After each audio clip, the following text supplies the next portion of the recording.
മലയാളത്തിലെ യുവ നായകന്മാരിൽ പ്രതീക്ഷ ഉണർത്തുന്ന ഒരു നായകൻ തന്നെയാണ് പൃഥ്വിരാജ് സുകുമാരൻ. സംവിധാനത്തിലും അഭിനയത്തിലുമൊക്കെ തൻ്റേതായ വ്യക്തിമുദ്ര പതിപ്പിച്ച വ്യക്തിയാണ് പൃഥ്വിരാജ്.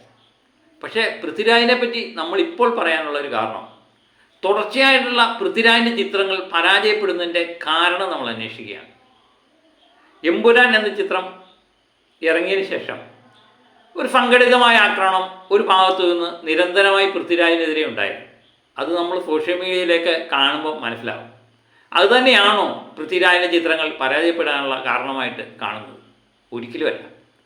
ഓരോ ചിത്രങ്ങളായി നമുക്കെടുക്കാം. 2024 ആടുജീവിതം എന്ന ചിത്രത്തിന് ശേഷം ഒരു വമ്പൻ ഹിറ്റ് നൽകുവാൻ പൃഥ്വിരാജിന് കഴിഞ്ഞിട്ടില്ല. അതിനുശേഷം വന്ന ചിത്രമായിരുന്നു ബിലായിദ് ബുദ്ധ.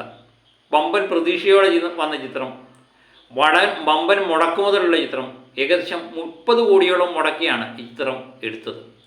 കേവലം 10 കോടി രൂപ മാത്രമേ ഈ ചിത്രം കളക്ട് ചെയ്യാൻ പറ്റുള്ളൂ. അങ്ങനെ ഒരു വമ്പൻ പരാജയമാകുന്നു ചിത്രം എന്നാണ് നമുക്ക് കാണാൻ പറ്റിയത്.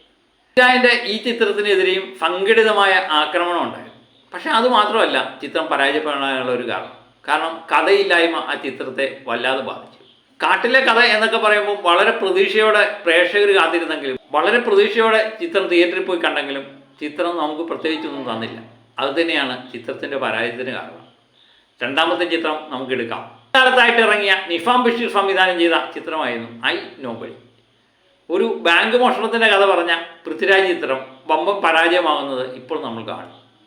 ഏകദേശം 16 കോടി രൂപ മാത്രമേ ഇതിന് കളക്ട് ചെയ്യാൻ പറ്റിയിട്ടുള്ളൂ.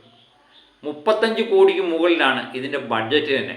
ഏകദേശം 65 കോടി രൂപയെങ്കിലും കളക്ട് ചെയ്താൽ മാത്രമേ ഈ ചിത്രം ഒരു വിജയ ചിത്രമായി മാറുകയുള്ളൂ. ഒരു കാരണവശാലും അത് ചിത്രത്തിലേക്ക് എത്തില്ല എന്ന് ഏകദേശം ഉറപ്പാണ്. കാരണം അങ്ങനെയാണ് ഈ ചിത്രത്തിൻ്റെ മാർക്കറ്റ് ഇടിയുന്നത്. ഐ നോബഡി എന്ന ചിത്രം തിയേറ്ററിൽ വമ്പൻ പരാജയമാകുന്നത് നമ്മൾ കാണും. ഏതായാലും പൃഥ്വിരാജിൻ്റെ മറ്റുള്ള ചിത്രം എന്ന് പറയുന്നത് പള്ളിച്ചട്ടമ്പിയിലെ ഒരു ചെറിയ കഥാപാത്രമാണ്. ടൊവിനോ നായകനായ ആ ചിത്രം ടൈലർ കുഞ്ഞാമ്പു നമ്പ്യാർ എന്ന് പറയുന്ന കഥാപാത്രം പൃഥ്വിരാജ് പ്രത്യക്ഷപ്പെട്ടു. നിർഭാഗ്യം കൊണ്ട് പറയട്ടെ, ആ ചിത്രവും പരാജയ ചിത്രമായി മാറുന്നതാണ് നമ്മൾ കണ്ടത്. പൃഥ്വിരാജിൻ്റെ ഇനിയും വരാനുള്ള ചിത്രം എന്ന് പറയുന്നത് ഓഗസ്റ്റ് 20 ഇറങ്ങുന്ന ഖലീഫ എന്ന ചിത്രമാണ്. ഖലീഫയെ പറ്റി വമ്പൻ പ്രതീക്ഷയാണ്. വൈശാഖ് സംവിധാനം ചെയ്ത ചിത്രമാണ് ഖലീഫ. പൃഥ്വിരാജിനെ സംബന്ധിച്ച് വമ്പൻ ഒരു ആശാഭം എന്ന് പറയുന്നത് അതിന് ലാലേട്ടനും ഈ ചിത്രത്തിൽ അഭിനയിക്കുന്നുണ്ട് എന്നുള്ളതാണ്. അപ്പം പ്രത്യേകിച്ച് ലാലേട്ടൻ ചിത്രങ്ങളെല്ലാം വമ്പൻ വിജയമാകുന്ന ഒരു കാലഘട്ടമാണിത്. അപ്പോൾ ലാലേട്ടൻ്റെ ചെറിയ റോള് കൊണ്ട് തന്നെ ചിത്രം ഒരു വിജയമായി മാറും എന്ന് തന്നെയാണ് പ്രതീക്ഷിക്കുന്നത്. ഓഗസ്റ്റ് 20 ഈ ചിത്രം റിലീഫാകുന്നത്. വൈശാഖിൻ്റെ ഒത്തിരി നാളിന് ശേഷമുള്ള ഒരു സ്വപ്ന പദ്ധതിയാണ് ഖലീഫ. വമ്പൻ ബഡ്ജറ്റ് ഇറങ്ങുന്ന ദിവസങ്ങളോളം ഷൂട്ട് ചെയ്ത ചിത്രം. പക്ഷേ ഈ ചിത്രവുമായിട്ട് മത്സരിക്കാൻ പല ചിത്രങ്ങളുണ്ട്. ദുൽഖറിൻ്റെ ചിത്രമുണ്ട്. അതുപോലെ മോഹൻലാലിൻ്റെ മകൾ വിസ്മയ മോഹൻലാൽ അഭിനയിക്കുന്ന തുടക്കം എന്ന ചിത്രം ഓഗസ്റ്റ് 6 റിലീഫ് ചെയ്യുന്നു. അല്ലാതെ ഓണച്ചിത്രങ്ങൾ നിരവധിയുണ്ട്. ഇതിനിടയിൽ പിടിച്ചു നിൽക്കാൻ പൃഥ്വിരാജിൻ്റെ ഖലീഫ എന്ന ചിത്രത്തിന് കഴിയുമോ എന്നുള്ളതാണ് നമ്മൾ നോക്കുന്നത്. ഏതായാലും പൃഥ്വിരാജിനെ സംബന്ധിച്ച് വരും മാസങ്ങൾ വളരെ നിർണായകമാണ്. കാരണം തുടർച്ചയായുള്ള ചിത്രങ്ങൾ പരാജയപ്പെടുന്നു. തുടർച്ചയായുള്ള ആക്രമണങ്ങൾ പൃഥ്വിരാജിനെ നേരിടേണ്ടി വരുന്നു. ഇതെല്ലാം പൃഥ്വിരാജിൻ്റെ കരിയറിന് തന്നെ വമ്പൻ ഒരു തിരിച്ചടി തന്നെയാണ്. പക്ഷേ ഇതൊക്കെ പറഞ്ഞാലും പൃഥ്വിരാജ് എന്ന് പറയുന്ന നടനെ പറ്റിയും സംവിധായകനെ പറ്റിയും നമുക്ക് ഭയങ്കരമായി നോക്കാം. അദ്ദേഹത്തിൻ്റേതായി ഇറങ്ങാൻ പോകുന്ന 2 ചിത്രങ്ങളെപ്പറ്റി കേട്ടപ്പോൾ തന്നെ അത് സോഷ്യൽ മീഡിയയിൽ വമ്പൻ ആഘോഷമായി മാറി.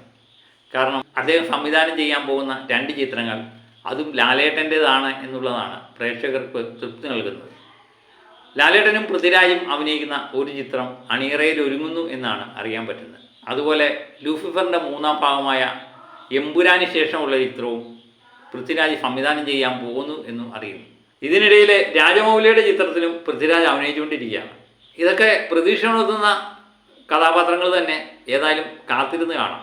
പൃഥ്വിരാജിനെ സംബന്ധിച്ച് പൃഥ്വിരാജിന് മാത്രമല്ല ഈ ഗ്രഹണകാലം എന്ന് എനിക്ക് തോന്നുന്നു. മലയാളത്തിലെ പല യുവ നടന്മാർക്കും ഇപ്പോൾ ഗ്രഹണത്തിൻ്റെ കാലമാണ്. പലരുടെയും ചിത്രങ്ങൾ വിജയിക്കുന്നതേയില്ല. പ്രത്യേകിച്ച് നമ്മൾ എടുത്തു നോക്കിയാൽ ആവേശം എന്ന ചിത്രത്തിന് ശേഷം ഭഗത്തിൻ്റെ ഒരു ചിത്രം പോലും കാണാനുമില്ല. ഭഗത്തിനെ പറ്റി മറ്റൊരു വീഡിയോയുമായിട്ട് വീണ്ടും ഞാൻ എത്താം. ഏതായാലും ഒരു കാര്യം ഉറപ്പുണ്ട്, ബിലായിദ് ബുദ്ധ എന്ന ചിത്രം മാസങ്ങൾക്ക് ശേഷവും ഇപ്പോൾ OTTക്ക് പോലും വേണ്ടാത്ത ഒരവസ്ഥ.